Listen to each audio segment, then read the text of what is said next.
Window blown out of U.S. Mosque after what Muslims were found hiding inside it for months. Early Saturday morning, the Dar al-Farouk Islamic Center in suburban Minneapolis had a window blown out by an IED. Of course, the left, several Muslim advocacy groups, and the governor jumped all over this incident, immediately calling it a hate crime. These leftists wanted justice for the Muslim center and became incensed when President Trump did not condemn the attack. And, now just a few days after the incident, we are getting a better glimpse of what these Muslims were hiding behind those walls. Minnesota has been in the news a lot lately, and it is not for their hospitality and friendly residents. Just recently, Minneapolis resident Justine Damond was fatally shot by a Somali Muslim police officer last month, which put the spotlight back on the Midwestern state. Minneapolis is rapidly becoming a Sharia swamp thanks to the liberal politicians who keep allowing Muslims to invade the city at an alarming rate. Muslims migrants in the city have attempted in the past to take over the city by trying to set up Sharia zones. Not only that, but in this bustling city, a hotline was set up for Muslims to call up and report people that supposedly harassed them. Which brings us to the recent bombing at the infamous Dar al-Farouk Islamic Center. This center was the home of Imam Walid Idris al-Manisi, who regularly preached hatred against Jews, quoting from the sayings of Muhammad as recorded in the hadiths.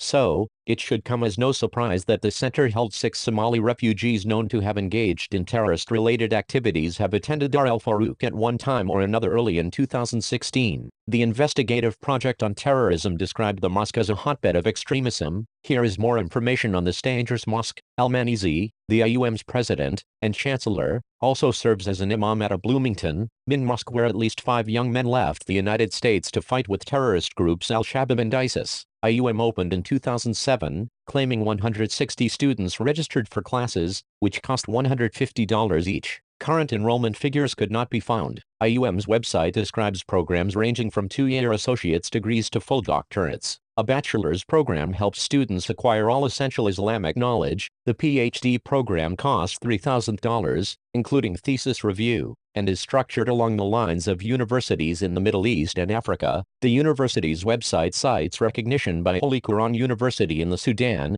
founded in 1990 by the regime of Sudanese war criminal and President Omar al-Bashir. Holy Quran University's leaders signed a 2002 declaration saying it was forbidden for Muslims to buy American and Israeli goods. Of course, Muslims in the area are calling this an unprovoked attack, but many are wondering if this was an attack at all. Creeping Sharia reported, while the claims of a hate crime against the mosque may yet turn out to be accurate, attorneys, activists and law enforcement experts contacted by WND say there is a 50-50 chance that the blast may not have been a hate crime at all. It could have been someone who attended the mosque, or it could have been someone from another mosque who had an issue with the imam. The device landed in the imam's office, causing minor damage. Nobody was present in the office at the time, and nobody was injured. It wouldn't be the first time a Muslim attacked a mosque. It happens all the time in the Middle East. Just Sunday, a Shiite mosque in Afghanistan was hit by a Muslim suicide bomber, killing at least 29 and wounded up to 100. While politicians and the mainstream media were quick to call this a hate crime, they seemed not to call crimes that Muslims committed the same thing.